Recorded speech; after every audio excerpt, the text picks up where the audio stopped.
Cezanne, more than any painter I can think of, persuades me that the subject of painting is an artist's continuing sense of purpose.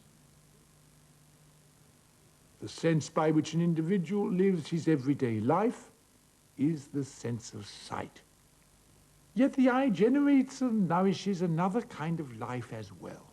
The mental life that builds sensations into structures and harmonies that raise the spirit. It builds unities that are not only observed, but reasoned.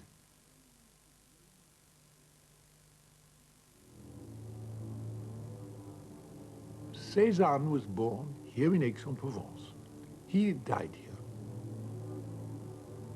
Before Cezanne painted in Provence in the 19th century, one couldn't have imagined that the natural terms in which the world is seen, the warm and the cool of it, the red and yellow and blue of it, could be built into structures so grand, so mind-stretching.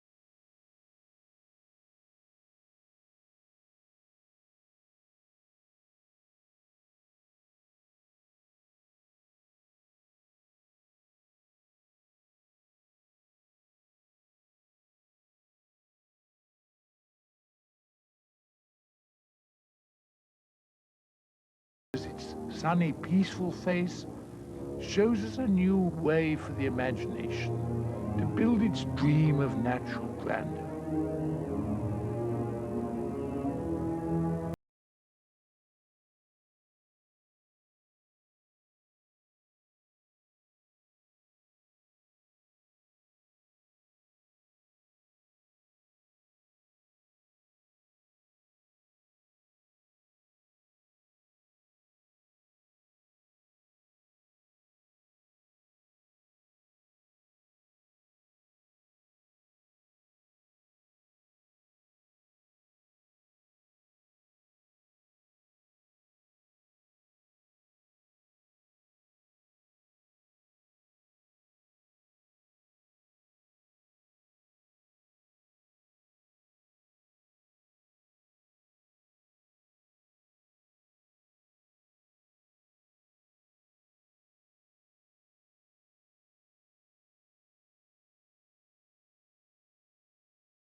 He was overwhelmed by this country. He wrote as a young man, in a poetic ecstasy of self-committal. Rocks crush me, earth swallow me up.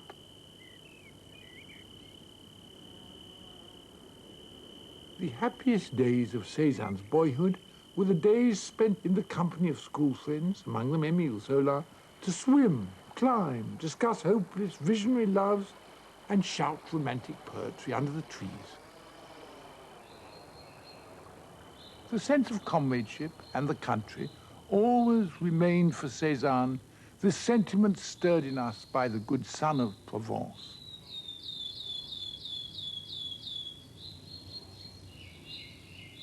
They remained with him forever as the memory of a lost paradise.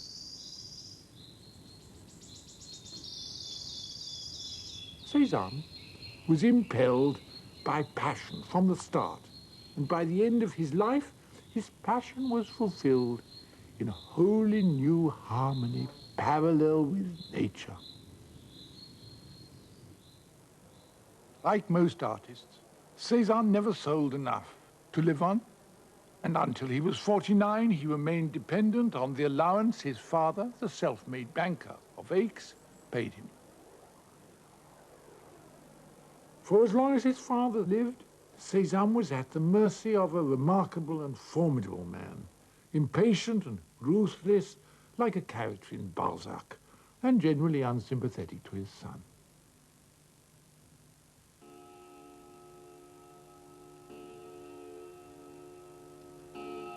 In his 20s, Cezanne's mood was black and violent.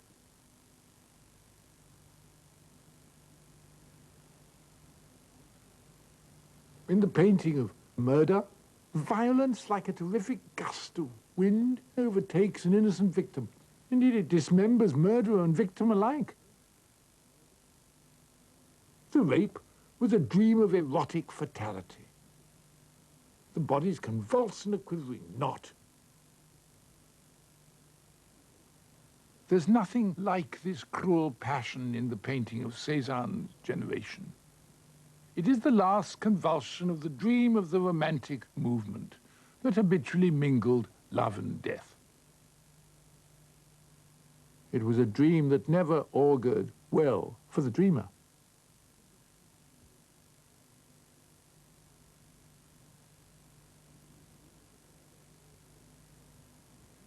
But between dreams of violence and grief, Cezanne, in his 20s, painted one group of pictures that was solid and stable. His uncle Dominic was made to pose for a series of portraits that were very capable and thoroughly controlled, and Cezanne painted one every afternoon.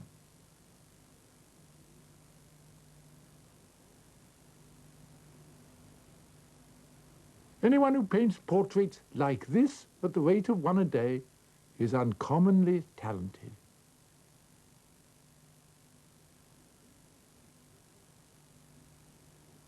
And Cezanne had an insight that was more remarkable still.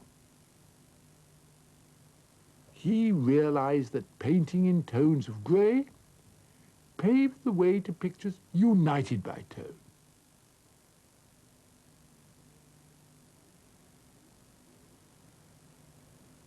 He saw that painting touch with a palette knife must be built in troweled slabs throughout.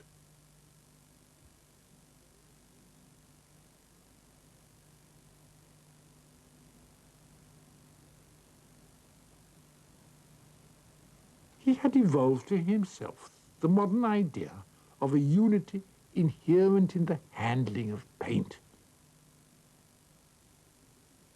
The theory of painting that Cezanne developed gave first place, as the indispensable essence of art, to the artist's temperament. The animating force of character that alone gave meaning to whatever he did.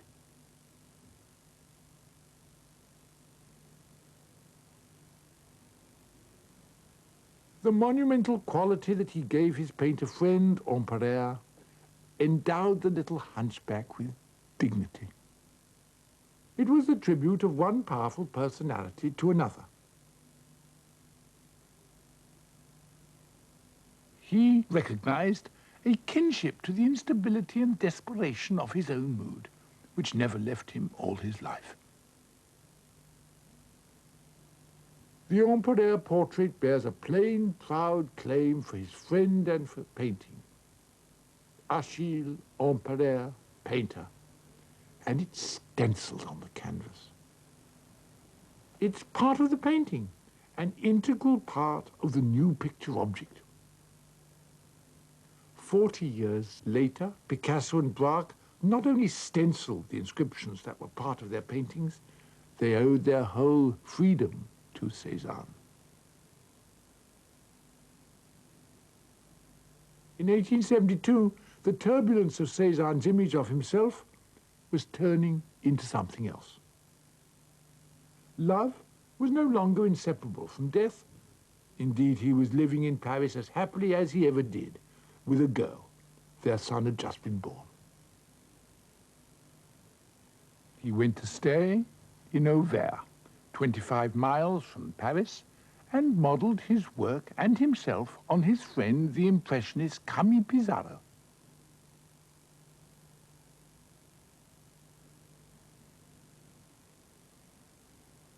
There was nothing temperamental about Pissarro as Cezanne drew him going out to work. Cezanne followed Pissarro on this pilgrimage to nature, and the disciple was soon the teacher. One of Cezanne's paintings at Auvers had the monumental solidity which he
something saintly in Pissarro's example must have helped Cezanne to an achievement that utterly surpassed it. The portrait of himself against a pink background, which he painted at Auvers, is the embodiment of a faith and shows it as sublime, staunch beyond measure. In another age, if memory of Cezanne is lost, when people find the self-portrait au fond rose, they will conclude that there was an unknown school of religious painters near Paris in the 1870s, and that this is a great St. Peter, if not a St. Paul, who has lost his halo. They'll be right.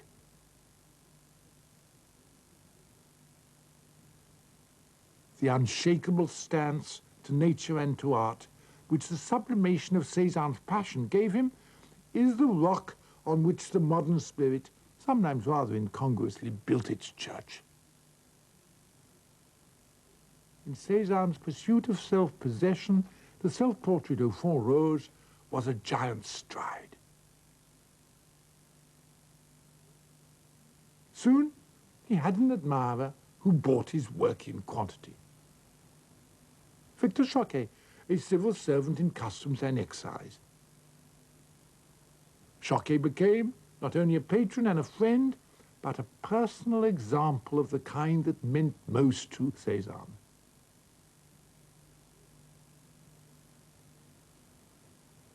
He represented serenity and self-command, the grand equilibrium of vital faculties that Cezanne said he wanted most. For the first time, Cezanne had someone to paint for, and it was at Choquet's suggestion that he set about a subject that he'd had in mind, from a village across the bay at Marseille, called L'Estaque. It is like a playing card, he wrote. Red roofs against the blue sea. The sun here is so tremendous that it seems to me as if the objects were silhouetted not only in black and white, but in red and blue, or brown and violet. I may be mistaken, but this seems to me the opposite of modeling.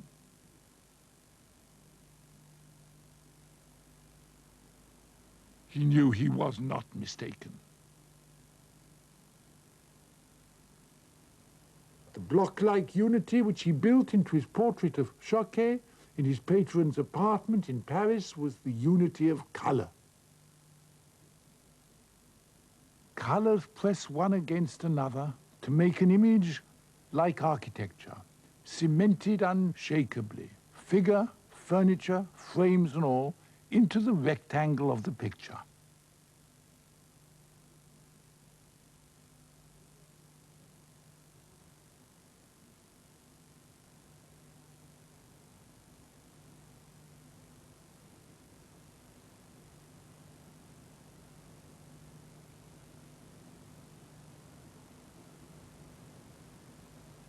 Color builds a noble head like masonry. It weaves the fingers, shapes their delicate discriminating length with the wedges of violet shadow between.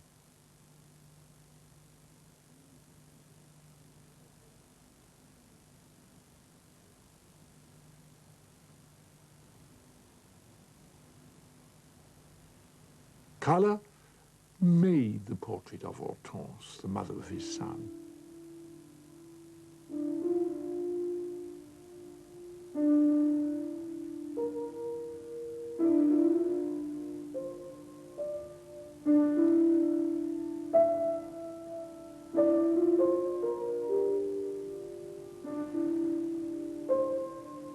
It made her monumental and also tender, both at once.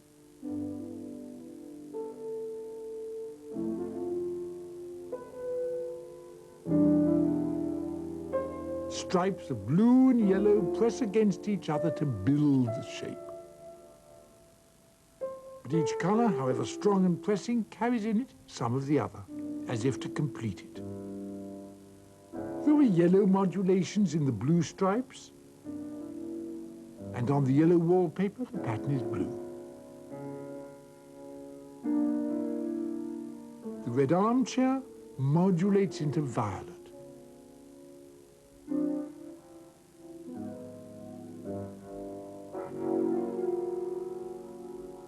The blue-green shadows on the head serenely complement the orange-pink lights.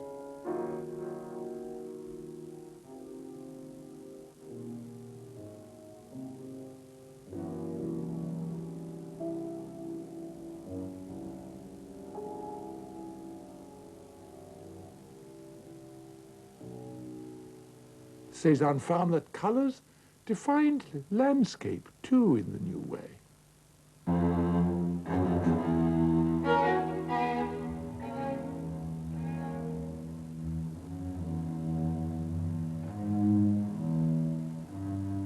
Color took on the density of natural things, and the Pool of the Sisters, where he was painting, materialized out of the parallel troweling of the patches, as the image was to materialize out of the color patches of his last works. Through color, he responded most delicately to the facts of a place.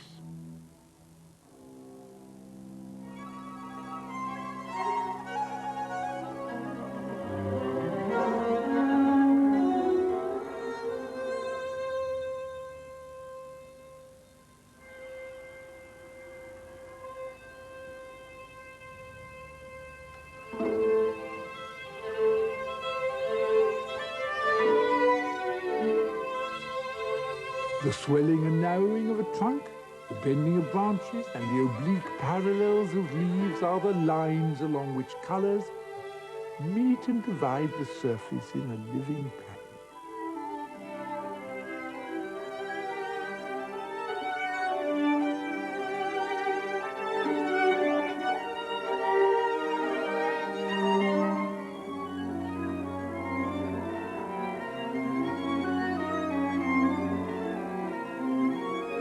The alignments across the space are the angles at which the leaves receive their share of the light filtering down from the unseen sky in an exact and uniform slant, as leaves do.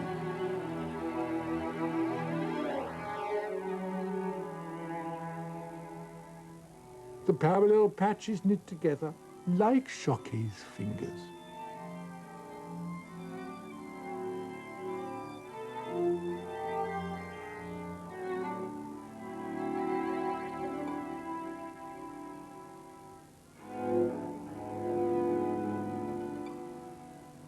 Clasped hands always remained a metaphor for the integration which Cezanne admired in Choquet and sought in painting.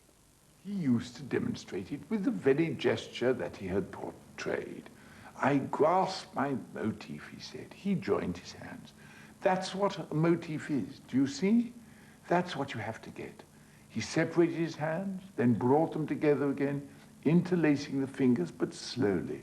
If I pass too high or too low, everything is ruined.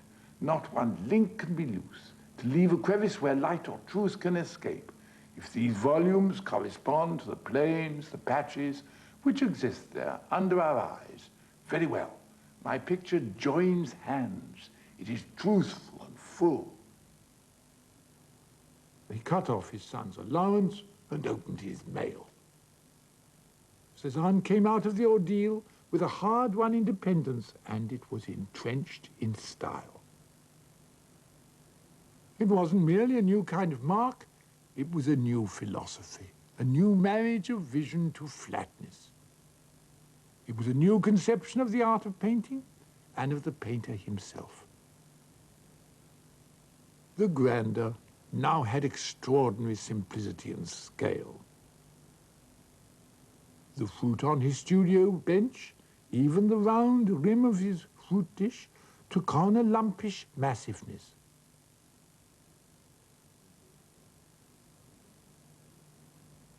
More than anything else, he wanted to realize, to make real in paint, his sense of nature and of art. He used to speak of this beautiful nature, man, woman, still life.